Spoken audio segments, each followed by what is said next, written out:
The former Mount Pleasant MP and former CCC spokesperson Fadzayi Maire has roasted the president of Zimbabwe, Mnangagwa, on his recent dialogue with the president of Russia. Sambina mashoko ataugwa na Fadzayi Maire achiti aiwa move ratogwa na Mnangagwa aiwa achinotaura na Putin, president of Russia, pamusoro peZambia ariti move rakaita akadzikisira Southern African countries. Noti bva subscribe like kuti na on the bell icon.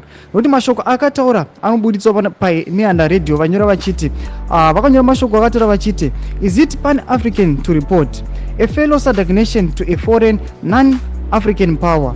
What manner of sloppy megaphone diplomacy is that? Can't you see that it just projects Africa as weak and always in need of a big brother to think on its behalf? Is the African Union on board with such conduct? We now need new leaders.